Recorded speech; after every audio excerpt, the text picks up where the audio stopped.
Hello dear students, welcome to my classroom. Today we have worksheet number 62 of science. You have to submit this worksheet on 2nd November, यानी कि कल आपको ये worksheet submit करनी है. सो worksheet शुरू करने से पहले आप चैनल को सब्सक्राइब ज़रूर कर लें सो दैट आपको आगे की वर्कशीट्स भी टाइमली मिलती रहें. The worksheet is again from the chapter structure of the atom and the topic is valency. So what is valency and how do we find it? Valency क्या है? So according to Bohr's model of atom, electrons revolve around the nucleus in discrete orbits. हमने अपनी last worksheet में Bohr model of atom किया था कि जो electrons हैं दे revolve in a particular orbit, वो एक पर्टिकुलर ऑर्बिट में रिवॉल्व करते हैं. और जो इलेक्ट्रॉन सबसे आउटर मोस्ट ऑर्बिट में है उसे हम कहते हैं वैलेंस ऑर्बिट. ये जो लास्ट ऑर्बिट होगी उसे हम कहेंगे वैलेंस ऑर्बिट या फिर वैलेंस शेल. सो इस वैलेंस शेल में जो इलेक्ट्रॉन्स हैं उन्हें हम कहते हैं valence electrons. So these electrons are called valence electrons. मैं एक बार दोबारा समझाती हूँ. जो इलेक्ट्रॉन्स एक पर्टिकुलर ऑर्बिट में हम जब रिवॉल्व करते हैं तो इस रास्ते को हम कहते हैं ऑर्बिट. अब जो लास्ट ऑर्बिट है उसे हम कहते हैं वैलेंस शेल और उसमें जो इलेक्ट्रॉन्स रिवॉल्व कर रहे हैं उन इलेक्ट्रॉन्स को हम कहते हैं वैलेंस इलेक्ट्रॉन्स.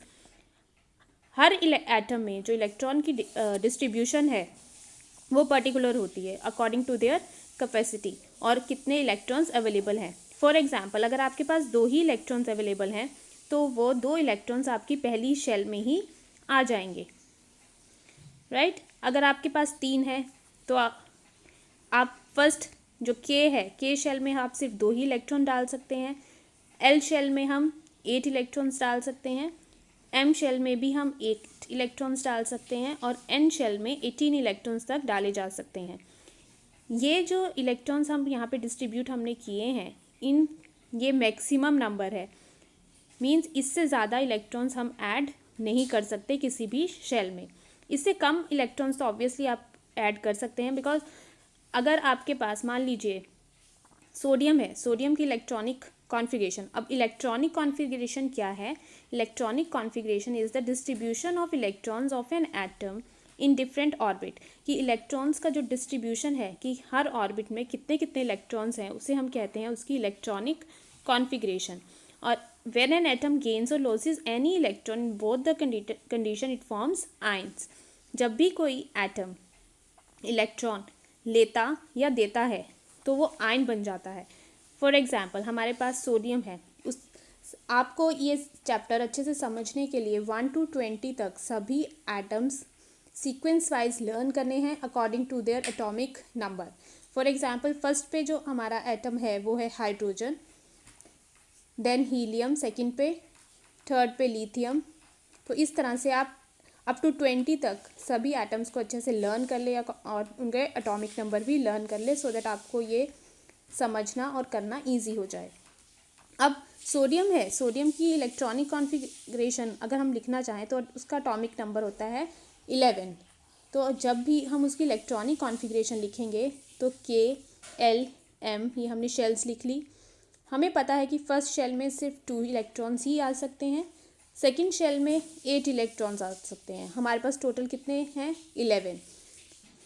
आपको याद होगा कि जो एटॉमिक नंबर है वो इक्वल होता है नंबर ऑफ़ प्रोटॉन्स के और नंबर ऑफ़ प्रोटॉन्स जो हैं वो नंबर ऑफ़ इलेक्ट्रॉन्स के इक्वल होते हैं. तो हम कह सकते हैं कि एटॉमिक नंबर जो है वो नंबर ऑफ़ इलेक्ट्रॉन्स के भी इक्वल होता है. तो अगर आपके पास 11 एटॉमिक नंबर है इसका मतलब इलेक्ट्रॉन्स कितने हैं? 11. अब यहाँ पे आपने के में 2 ऐड कर दिए, कितने बचे? अभी भी हमारे पास 9 बचे हैं. एल में हम 8 ही ऐड कर सकते हैं, फिर भी हमारे पास 1 बचा है. तो हम वो 1 इलेक्ट्रॉन कहाँ डाल देंगे? लास्ट शेल एम में. तो ये जो 1 इलेक्ट्रॉन है ये वैलेंस इलेक्ट्रॉन है. वैलेंस इलेक्ट्रॉन वो इलेक्ट्रॉन होता है जो लास्ट शेल में प्रेजेंट होता है. अब 1 इलेक्ट्रॉन जो सोडियम है, सोडियम का सिंबल होता है Na. अब 1 इलेक्ट्रॉन सोडियम ले भी सकता है और दे भी सकता है, बट उसको देना ज़्यादा इजी लगेगा क्योंकि जब कोई भी इलेक्ट्रॉन के आउटर मोस्ट शेल में 8 इलेक्ट्रॉन्स रह जाते हैं तो वो स्टेबल हो जाता है. तो अगर वो 1 इलेक्ट्रॉन दे देगा तो उस आउटर शेल में रह जाएंगे 8 इलेक्ट्रॉन्स और हमारा जो सोडियम है वो स्टेबल हो जाएगा। और हर चीज़ चाहती है कि वो स्टेबिलिटी की तरफ रहे, मतलब उसकी जो एनर्जी है वो बिल्कुल स्टेबल रहे। सो यही एग्जांपल आपको यहाँ पे दी गई है। During this process, only the number of electrons of an atom gets changed, but number of protons in the atom remains unchanged. अब सोडियम ने जब अपना 1 इलेक्ट्रॉन दे दिया, तो जब भी कोई एटम इलेक्ट्रॉन देता है तो उस पर प्लस का चार्ज आ जाता है। अगर सोडियम ने 1 इलेक्ट्रॉन दिया है तो +1, अगर वो 2 देता तो +2, अगर 3 देता तो +3। तो यहाँ पे अब जो चेंज होगा वो नंबर ऑफ इलेक्ट्रॉन्स में चेंज होगा। पहले 2 8 1 थे, मीन्स 11 इलेक्ट्रॉन्स थे, अब 1 दे दिया तो रह जाएंगे 10। So atoms react with the atom of other elements by sharing, gaining or losing electrons so as to achieve an octet in the outermost shell. तो इस तरह से जो एटम्स हैं वो इलेक्ट्रॉन्स देते हैं, लेते हैं, शेयर करते हैं, ताकि उनकी जो आउटरमोस्ट शेल है उसमें 8 इलेक्ट्रॉन्स कंप्लीट रहें और वो स्टेबल रहें। और इसे हम कहते हैं ऑक्टेट रूल। क्या कहेंगे हम? Octet rule. सो ये आप याद रखें। सो अब वैलेंसी क्या है कि कितने इलेक्ट्रॉन्स एटम दे रहा है। जैसे सोडियम ने 1 इलेक्ट्रॉन दिया तो उसकी वैलेंसी हो गई 1। अगर 2 देगा तो 2, राइट। अगर 2 गेन करेगा, अगर लेगा, तो अब उसकी वैलेंसी हो जाएगी 2।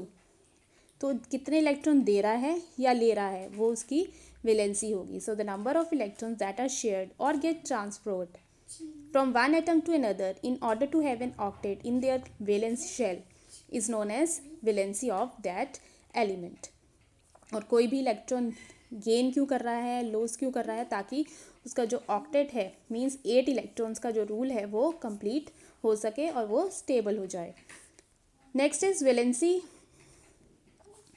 The maximum number of electrons that can be accommodated in the outermost shell is 8. तो maximum number of electrons कितने हो सकते हैं outermost shell में? 8. The valence shell that has 8 electron in it is said to possess an octet. और जिसमें 8 electron हो जाते हैं वो क्या बन जाता है? octet. So if an atom has 8 electrons in its valence orbit, then their combining capacity or valency will be 0. अगर किसी भी एटम के पास लास्ट में वैलेंस शेल में 8 इलेक्ट्रॉन्स हैं तो वो कंप्लीट हो गया, वो ना ही इलेक्ट्रॉन लेगा और ना ही अपने इलेक्ट्रॉन देगा। तो इस वजह से वो क्या हो जाएगा? इनर्ट। और ऐसे एटम्स भी नेचर में पाए जाते हैं जिनकी लास्ट शेल में ऑलरेडी 8 इलेक्ट्रॉन्स हैं और उन एटम्स को हम बोलते हैं इनर्ट। एग्जाम्पल है आपके हीलियम एंड नियॉन। हीलियम में सिर्फ 2 इलेक्ट्रॉन्स होते हैं, तो ऑब्वियसली 2 इलेक्ट्रॉन्स है तो पहली शेल में आ जाएंगे और आगे नहीं जाएंगे, तो कंप्लीट है वो भी। ऐसे ही नियॉन में 10 इलेक्ट्रॉन्स होते हैं, तो अगर हम इसकी इलेक्ट्रॉनिक कॉन्फ़िगरेशन लिखें तो बनेगी 2 8। तो लास्ट में ऑलरेडी 8 इलेक्ट्रॉन्स हैं, तो ना ही ये इलेक्ट्रॉन गेन करेगा और ना ही किसी को देगा, तो इसका octet is complete. So the combining capacity of an atom of a reactive element, that is their tendency to react and form molecules with atom of the same or different element, is an attempt to attain fully filled outermost shell. तो कोई भी atom इसीलिए combine करता है ताकि उसका जो octet है वो कंप्लीट हो सके। अब यहाँ पे आपको कुछ एग्जांपल्स दी हुई हैं कि हम वैलेंसी को कैसे निकालते हैं। तो वैलेंसी निकालने के लिए सबसे पहले आपको एटॉमिक नंबर पता होना चाहिए, तभी आपसे कहा गया है कि आप 1 to 20 तक सभी एटम्स के एटॉमिक नंबर लर्न कर लें। और उसके बाद आप उसकी इलेक्ट्रॉनिक कॉन्फ़िगरेशन लिखेंगे जैसे हमने सोडियम की थी। उसके बाद देखेंगे कि लास्ट शेल में कितने इलेक्ट्रॉन्स हैं। जैसे सोडियम में 1 है, मैग्नीशियम में 2 हैं, फ्लोरीन में 7 है, नियॉन में 8 हैं और कार्बन में 4 है। लास्ट में इतने इलेक्ट्रॉन्स प्रेजेंट हैं। अब वैलेंसी क्या है कि कितने इलेक्ट्रॉन्स वो लेगा या देगा अपनी ऑक्टेट रूल को कंप्लीट करने के लिए। तो सोडियम अगर 1 इलेक्ट्रॉन देगा तो उसका ऑक्टेट कंप्लीट हो जाएगा, 1 हट जाएगा यहाँ से, तो 2 8। ऐसे ही मैग्नीशियम 2 इलेक्ट्रॉन्स देगा, ये इसकी वैलेंसी इज़ 2। फ्लोरीन 2 7 है तो 7 इलेक्ट्रॉन्स तो वो नहीं देगा, अब वो 1 ऐड होगा उसमें +1 हो जाएगा, तो इसलिए उसकी वैलेंसी हो जाएगी 1।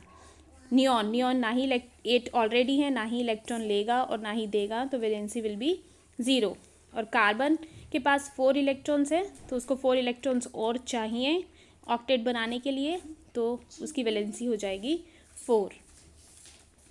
So check yourself, what is valency? What is valency? It is already given in the worksheet. So आप यहाँ से definition लिखेंगे. The number of electrons that are shared or get transferred from one atom to another in order to have an octet or 8 electron in their valence shell is known as valency. तो ये आपके first question का answer है. Second is what will be the maximum number of electrons present in k, l, m and n orbits? तो ये आपको पता है 2, 8, 8 एंड n में 18, राइट. तो आप इसके बेसिस पे ये लिख देंगे. Then is write the electronic configuration of carbon and sodium atom and also write their valency. It is already given. ये सोडियम का यहाँ पे आपको दिया गया इलेक्ट्रॉनिक कॉन्फिगरेशन और ये वैलेंसी दी है, और यहाँ पे कार्बन का दिया गया इलेक्ट्रॉनिक कॉन्फिगरेशन एंड वैलेंसी. तो आप ये पूरा कंप्लीट यहाँ से लिखेंगे. Fourth is the atomic number of lithium, boron and sulphur is 3, 5, 16 respectively. What will be their valency? So lithium, boron, sulfur, atomic number is 3, 5, 16. So electronic configuration इसकी होगी 2, 1, boron की 2, 3 हो गए टोटल 5, और सल्फर की 2, 8, 6. सो द वैलेंसी लिथियम की 1 electron देगा, तो वैलेंसी विल बी 1. यहाँ पे boron will give 3 electrons to complete the octet rule, so यहाँ पे हो जाएगा 3. और सल्फर में 6 इलेक्ट्रॉन्स देगा, तो यहाँ पर आ जाएगा 6. Sorry, sulphur will gain 2 electrons. यहाँ पे 6 है.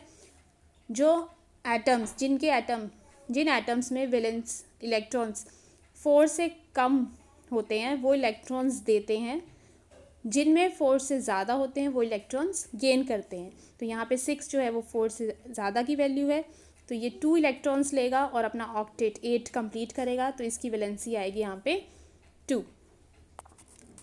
सो प्लीज़ इसको घर पे प्रैक्टिस ज़रूर करें, and this is very important topic of your chapter, और इसमें से क्वेश्चंस बहुत आते हैं. सो प्लीज़ इसको रिवाइज करते रहें और अपने 1 to 20 तक atoms with atomic number learn कर ले, and try to make the electronic configuration. Thank you.